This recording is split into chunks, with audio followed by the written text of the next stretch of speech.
Bom, pessoal, esse é mais um episódio do Bem-Estar Capital. Nós somos um podcast, canal do YouTube, que promove o debate sobre políticas públicas e governança. E hoje nós estamos aqui com um convidado muito especial para a gente, que é o Léo Monastério. O Léo é coordenador geral de Ciência de Dados da Escola Nacional de Administração Pública, entidade vinculada ao Ministério da Economia, que tem a missão de formar futuros dirigentes do governo federal, e professor do mestrado do Instituto Brasileiro de Ensino, Desenvolvimento e Pesquisa em Brasília. O foco de pesquisa dele é em ciência regional e história econômica e quantitativa. Além de tudo isso, o Léo é figurinha conhecida do debate público nas redes sociais, né, especialmente no Twitter. Léo, seja bem-vindo. Valeu, gente. Obrigado pelo convite. É um prazer. Maravilha. Vamos apresentar aqui os nossos convidados que vão sabatinar o Léo hoje. Eu estou aqui com o Pedro Ruas. Ele é estudante de Economia da Universidade Federal Fluminense, diretor de mídias do Evolucionário. A Mariana Cabral, advogada e cofundadora do Centrismos. A Kailane Félix, idealizadora do Centrismos também. Bom, eu sou Igor Falconieri, sou designer de experiência de usuário com foco em visualização de dados. E é exatamente nesse tema que nós vamos começar, Léo. Bom, Léo, eu passei a te acompanhar com mais atenção porque as pessoas te marcavam no Twitter sempre que aparecia um gráfico com 2 eixos Y, um gráfico espaguete ou um gráfico de pizza cheio de seções, gráficos em que a escala não começa em 0, o pessoal sempre marca o Léo. E eu fiquei muito feliz depois de ver você até referenciando dentro das ciências exatas grandes contribuidores da minha área de formação, né, do design, como o Edward Tufte e o Alberto Cairo. Eu gosto dessa interdisciplinaridade que você explora. Você, de fato, tem advogado por boas práticas de visualização de dados, né? Nós não vamos entrar em assuntos técnicos aqui, mas quem está nos ouvindo, nos assistindo, eu recomendo fortemente assistirem o vídeo que o Léo publicou no YouTube no início da quarentena, chama-se 10 Mandamentos da Visualização de Dados. Ele tem um bom resumo de boas práticas. Mas eu vou puxar isso para uma coisa que é do interesse de todo mundo que nos ouve, que acompanha o podcast, que é sobre o debate público. A gente quer saber, Léo, quando é que gráficos ruins, né, sejam eles mal feitos por descuido, ignorância de quem está fazendo, ou por picaretagem, né, pela intenção de enganar, quando é que esses gráficos prejudicam, danificam o debate público, né, o nosso debate sobre economia, sobre política, sobre saúde pública, como no caso da pandemia do coronavírus? Como eles conseguem fazer mal ao debate? Realmente isso é um problema grave. Só retomando aqui a importância dos gráficos, né? Você falou do Tufte e tudo mais.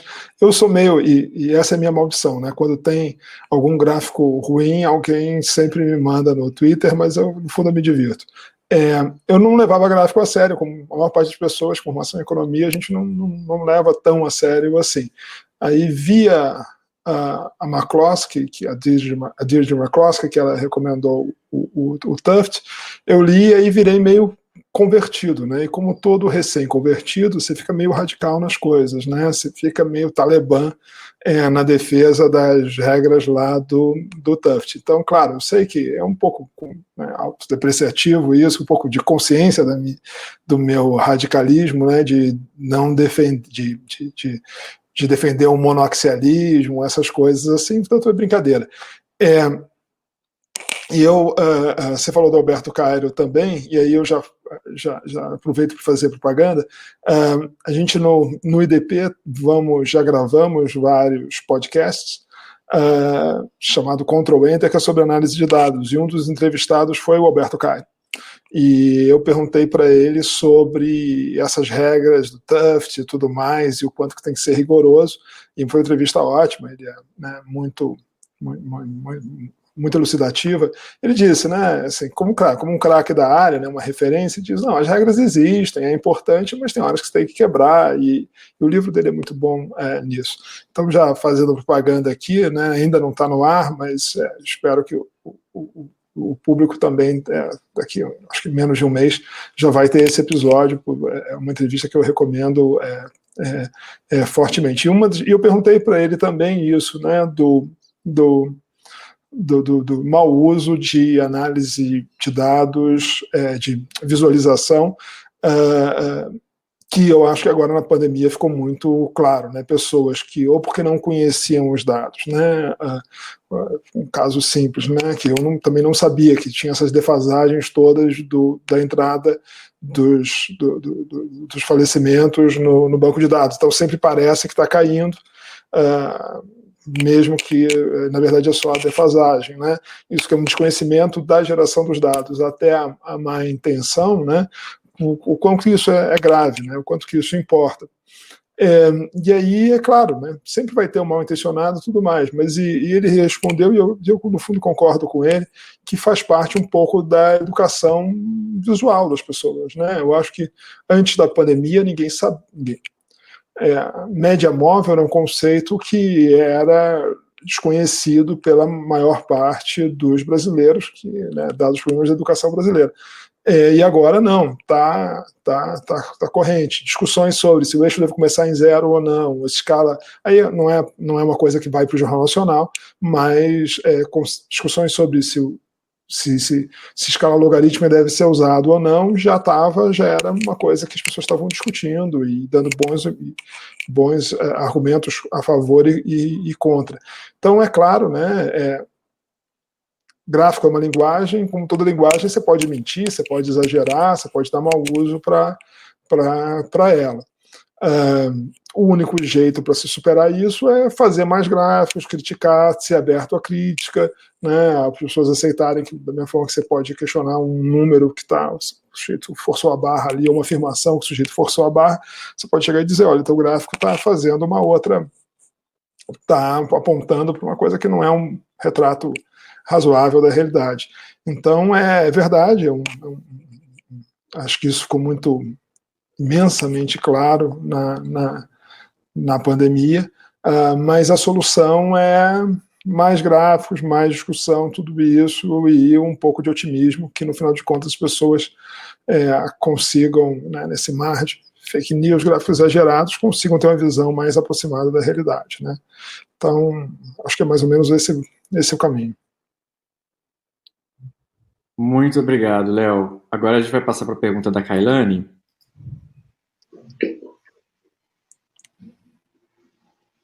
Oi? Joia. Olha, Léo, eu comecei a acompanhar justamente nesse contexto da defesa de utilização de evidências, dados, estatística dentro da economia e dentro da elaboração de políticas públicas. E quanto a isso, você comentou num vídeo, muito bom por sinal, sobre a resistência dos grupos heterodoxos à introdução desses métodos. Nesse sentido, eu queria que você comentasse um pouquinho sobre como é que funciona isso, como foi a evolução desses métodos, se a gente consegue prever de fato como certa política vai funcionar. E mais uma coisa, como é que a gente dialoga com esses dogmáticos quando o assunto é a metodologia? Não, perguntas difíceis mesmo. Vamos ver se eu consigo responder. Se ficar faltando alguma coisa, você, por favor, retoma. Vamos lá. Seguinte, né? Eu acho que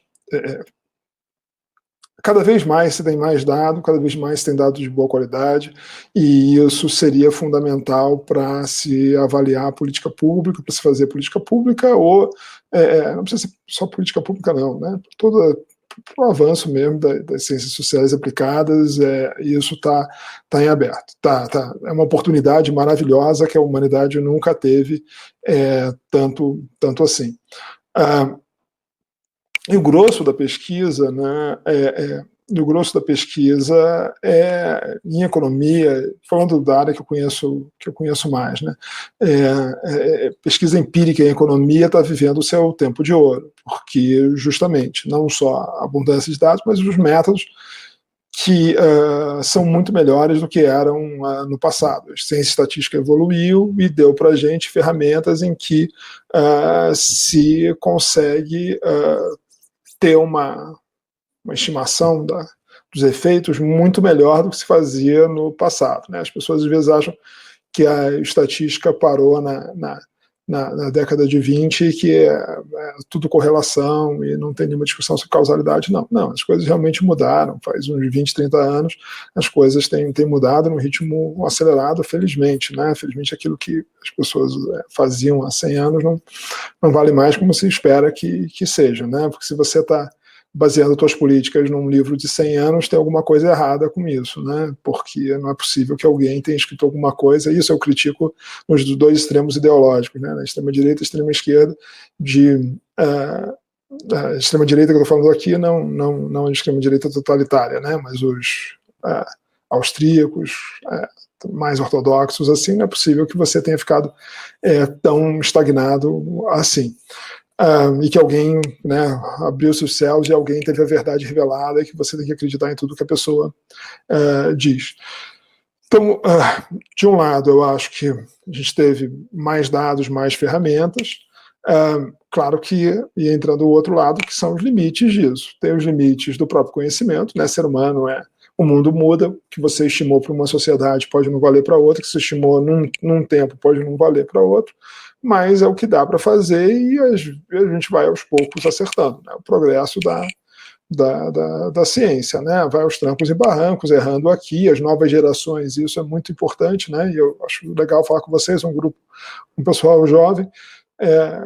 Alguém disse, né, que a ciência progride enterro depois de enterro, né? Os pesquisadores, não sejamos tão fúnebres assim, pensar aposentadoria após aposentadoria, né? As pessoas, uma geração sai e vem outra geração querendo seu espaço, e isso é ótimo, né? Tem que ser assim. Então, eu acho que tem muita coisa bacana sendo feita, dá para fazer muita coisa no Brasil, inclusive, a gente tem muito dado, mas tem um problema quando você passa para política pública. Tem um problema de implementação disso, né? No governo federal, nos governos estaduais também, tem muita gente boa fazendo pesquisa muito interessante, gente super capacitada,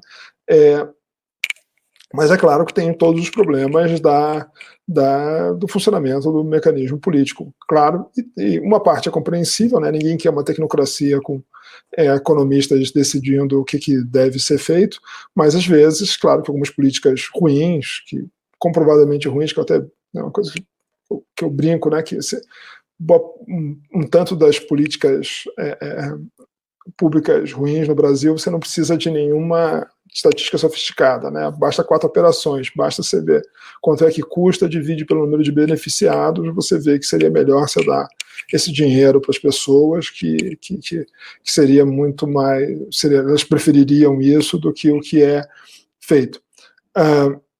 Mas então, para essas políticas serem ou implementadas, as boas serem implementadas, ou as ruins serem eliminadas ou retiradas de pauta, isso aí tem problemas que elas acabam não acontecendo. Mas, mais uma vez, eu acho que eu estou meio que me repetindo a questão dos gráficos, né?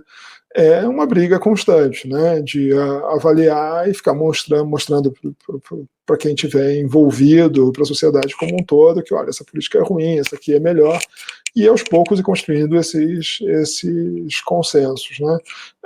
Então, assim, é promissor. O uso de dados é promissor, se prevê exatamente, você não consegue prever exatamente, mas é aquela história, né? Também geologia também não consegue prever, biologia não consegue prever, medicina não consegue prever exatamente, né? Você sabe que as pessoas, cada uma é uma,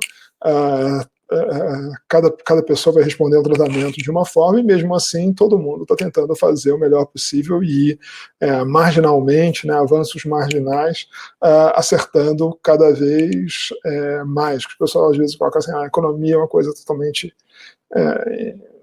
a ação humana é imprevisível, aquelas coisas, ou então se for para os extremos marxistas, as leis de reprodução lá do capitalismo, e você vê que no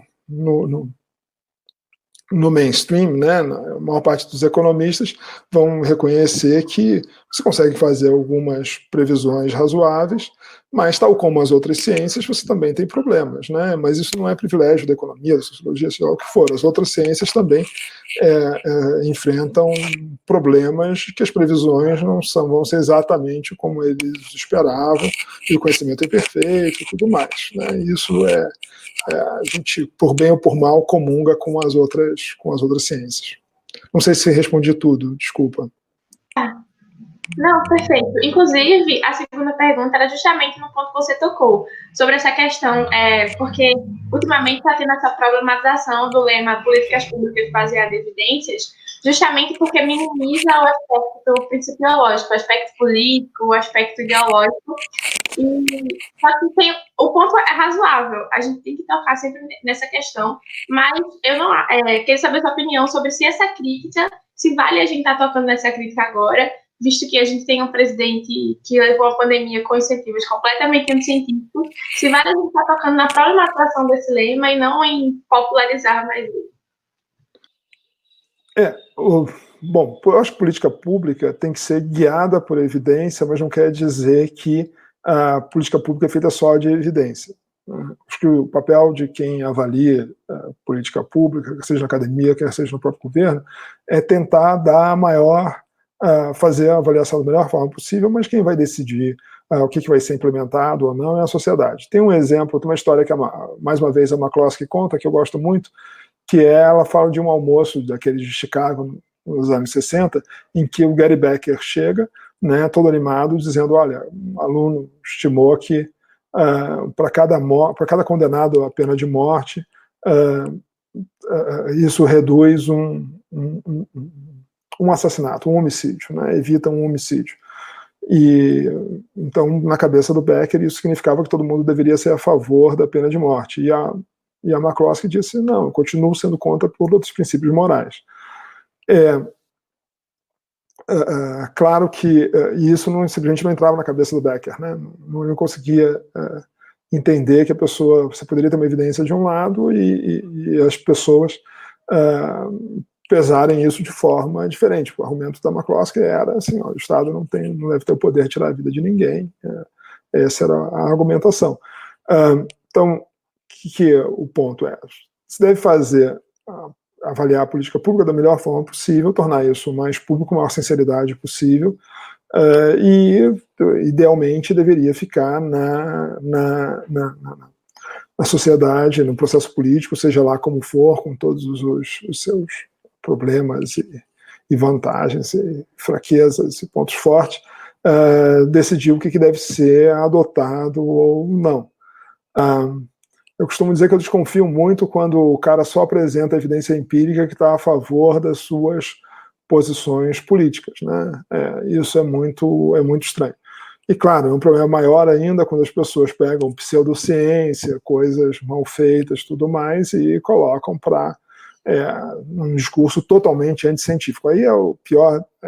Quer dizer, eu não sei, na verdade, o que é pior. O que é pegar uma coisa, pseudociência, e fingir que é ciência, usar o jargão, usar isso, ou então o limite o extremo de negar a ciência, né? Esses cientistas aí dá pouca importância. Mas eu acho que talvez um pouco disso, e aí é culpa mesmo de pessoas que pensam a la Becker, assim, se eu demonstrei que vamos pensar uma coisa do outro lado, né? Pensar, olha, se mais armas significam mais crimes, significa que eu tenho que banir imediatamente as armas. Para mim, são duas questões separadas. O impacto de liberação de armas é e se você acha que mais armas, a pessoa tem o direito de ter armas, são duas questões separadas e deveriam ser discutidas separadamente. Claro que na hora de você decidir se você deve aumentar ou diminuir as restrições às armas, aí você tem que considerar os dois pontos, né? Mas eu sempre fico com o pé atrás quando um cara que defende moralmente as armas encontra o resultado que armas fazem, que o cara que moralmente defende acha que armas diminuem crime também. Né? Tipo assim, estranhamente toda a evidência empírica do cara está de acordo com o juízo moral. Mas então é isso. Acho que a obrigação de quem faz ciência, faz avaliação, é mostrar para a sociedade, e com maior sinceridade tudo isso. E é claro que os juízos morais próprios são influenciados pela evidência empírica, é ótimo que seja assim, né? Mesmo que seja uma coisa psicologicamente, as pessoas se justificam a partir disso. Mais uma vez, uma daquelas tensões que nunca vai terminar, mas o melhor, aí estou me repetindo já, o melhor jeito é fazer mais ciência, fazer com mais cuidado, fazer com mais rigor, mas sempre tentando, mas tudo é ideológico, tudo tem juízo moral, ok, todo mundo sabe disso, mas não quer dizer que você não vai se esforçar para se livrar desses vieses, dessas coisas que atrapalham a avaliação. Beleza? Não sei se foi tudo. Foi? Tudo bem, Léo. Um assunto que eu sempre vejo você abordando no Twitter é sobre a mania de boa parte da academia e dos estudantes, dos professores, de usarem o neoliberalismo como um bode expiatório de todos os problemas da humanidade, né? Eu também sempre me deparo com esses exemplos, né? Há pouco tempo eu assisti umas aulas de preparatório do Enem sobre o neoliberalismo, e eles até começavam falando bem sobre o consenso de Washington, mas depois eles acabavam indo para um reducionismo, dizendo que o neoliberalismo causou a pobreza dos países pobres, porque eles exportam commodities, eles usavam teorias para explicar isso, a teoria de crescimento desigual do Trotsky. Eles falam também sobre encarceramento em massa, relacionando ao neoliberalismo. Às vezes eles vão citar os autores, citam os austríacos, ao invés de citar a economia mainstream. Além de uns exemplos também que eu vi de artigos publicados, né, uns numa revista de estudos de gênero, que associavam o aumento de fotos mostrando o corpo em redes sociais ao aumento da austeridade do neoliberalismo. E teve uma brasileira também sobre educação que o autor queria demonstrar que existia neoliberalismo nos livros de matemática, e ele provava isso mostrando que os livros ensinavam sobre taxa de juros, sobre economia financeira, como usar a água racionalmente, né? Esses exemplos são infinitos, mas eu gostaria de saber de você como você enxerga a forma que a academia usa esse termo, como é que ele poderia ser melhor definido e se tem críticas relevantes ao neoliberalismo também. Eu não acompanho de perto como a academia usa o termo neoliberal, neoliberalismo, né? Eu, às vezes, no Twitter, eu coleciono essas pérolas, assim, né? Essas que você citou. Tem uma que eu adoro também, do sujeito dizendo que a história que agora não me lembro se era o Fidel ou era o Che que usava Rolex, acho que é o Fidel, e aí o argumento do cara é que o Rolex, na época do Fidel, era barato, e ficou caro por culpa do neoliberalismo. Então as pessoas estão julgando o Fidel, mas a culpa foi do neoliberalismo, que o Rolex virou um relógio caríssimo. É muito divertido isso. Mas eu não acompanho, para falar a verdade, eu não acompanho quem usa o termo neoliberal para esse tipo de crítica. Eu sei que existe, eu me divirto com isso, vendo esses casos mais extremos, então não levo tão a sério assim, porque eu acho que é a mesma coisa, que é aquilo, né? Tudo que eu não gosto é neoliberalismo, como também os outros aqui. Tudo que eu não gosto é fascismo, né? Tudo que eu não gosto, então você tem que usar o nome das coisas porque elas deveriam ser aplicadas. O que eu faço, né, que eu acho que também é interessante, né, de retomar o termo, né, que é uma coisa que é muito usual, né, várias expressões do passado, de ideias que eram combatidas, que eram alvos de termos que eram utilizados como crítica, passaram a ser utilizados, né? Desde queer, gay, suffragettes, né? Eram termos que eram Tory, parece que era, disseram que era também. Vários termos que eram utilizados como pontos de crítica, você pode ressignificar, né? Usando o termo. E eu acho que faz sentido você usar, pegar o termo neoliberal para você dizer o seguinte, né? Retomar o termo, né?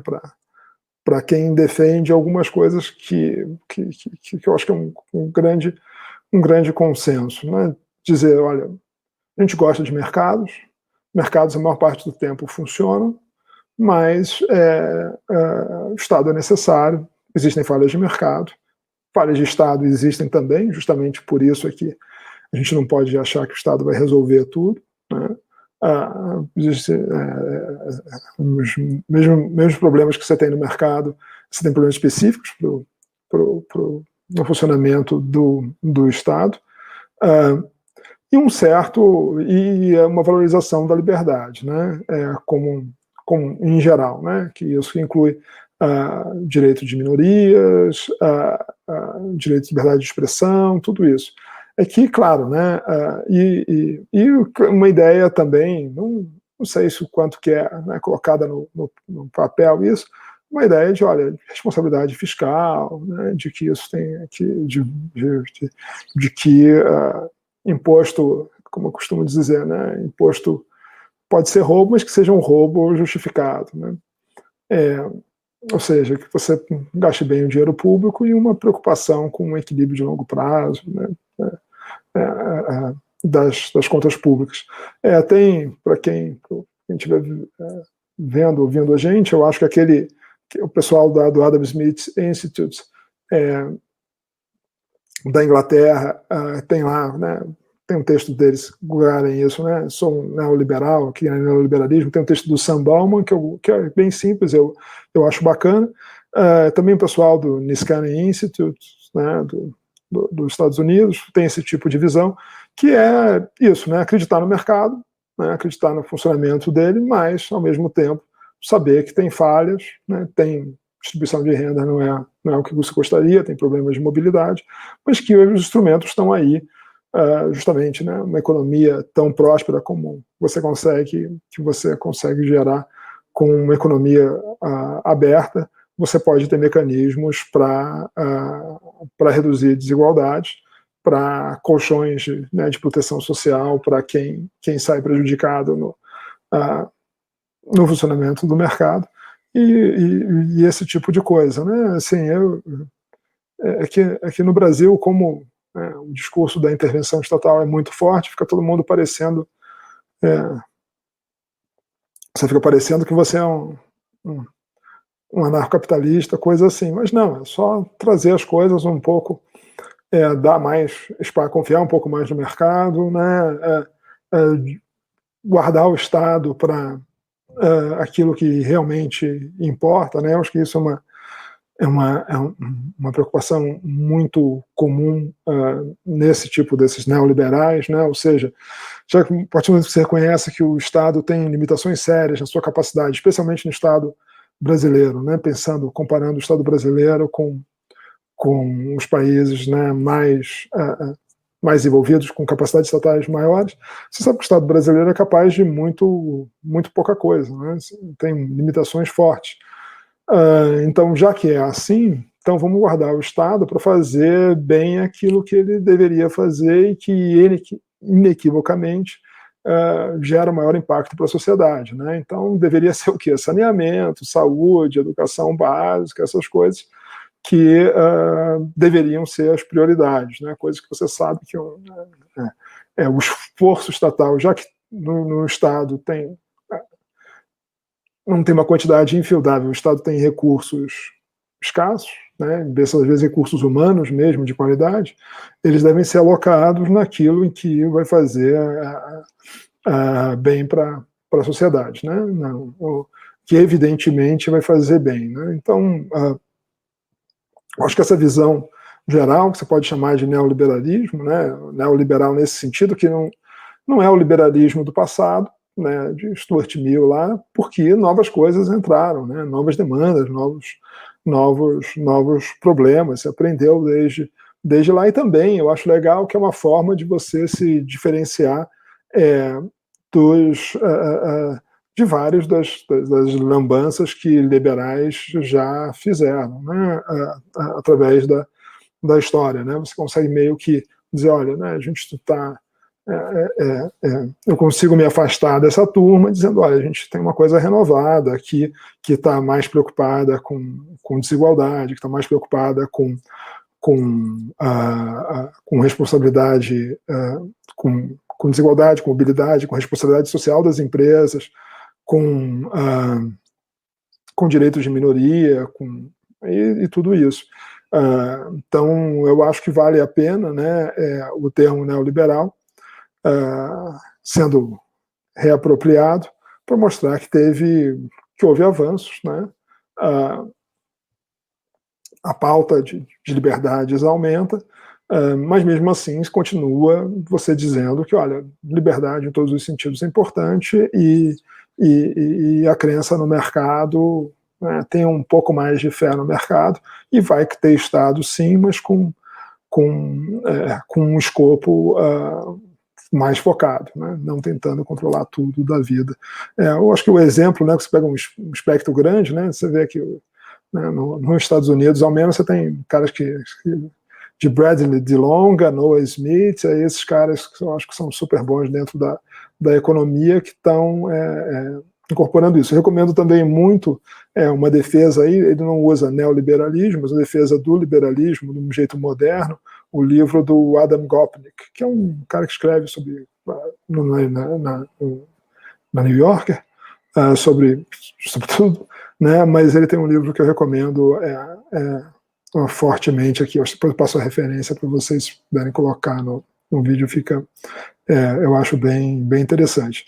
Então, resumindo, eu acho que sim, né? Acho que tem muita gente que é neoliberal e não sabe, neoliberal nesse sentido moderno, não sabe, eu gostaria de ser. E quanto mais a gente tiver no Brasil com esse sentido, gente adotando o termo, eu acho que faz bem. Oi, Léo. Tá me ouvindo bem? Beleza, ótimo. Tá.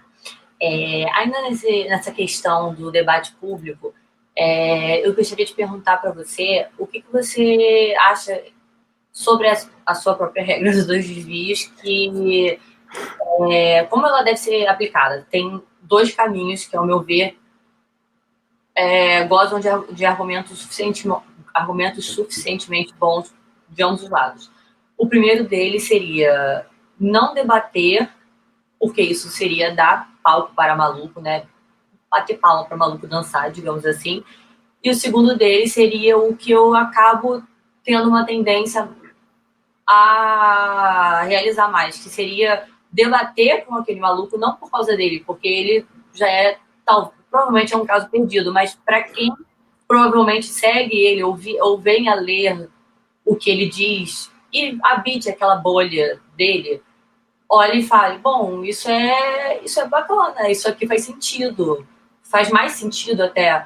E por experiência própria, algumas vezes já recebi na minha DM do Twitter ou em outras redes sociais pessoas falando, olha, eu sigo fulaninho e tal, mas eu gostei muito do jeito que você falou e eu realmente achava que liberal era fascista e odiava pobres e negros e minorias e LGBTs. Então, eu queria saber o que você acha, porque é uma dúvida genuína minha. Eu fico nesse conflito, sabe? Eu também, eu não sei mesmo, também realmente eu não estou na mesma que você. A brincadeira, né, da regra dos 2 desvios, primeira coisa que eu acho assim, 2 desvios já é um espectro grande, né, para você discutir. Eu não me lembro bem quando eu pensei nisso. Eu acho que foi, se a memória não me engana, era uma coisa do Nassim Taleb, que é 2 desvios, né? Tá 2 desvios a mais de inteligência e de patrimônio, certamente, de mim, né? E ele fala umas coisas que parecem para mim absurdas, né? Mas eu não sou assim, quem sou eu para ficar polemizando com um sujeito milionário e hiperinteligente assim. Agora, nessa questão, pensando nos 2 desvios do ponto de vista ideológico só, eu tendo a pensar que algumas figuras não deveriam estar no debate entre adultos, né? Assim, os extremos eu acho que não deveriam estar no debate efetivamente. Assim, o stalinista lá não tem o que discutir, o cara deveria ser colocado, tem que existir, mas, né, tem lá todo o seu direito à liberdade de expressão, mas assim, cara, você está fora do debate. Eu acho que não deveria ser sentado para conversar na mesa dos adultos.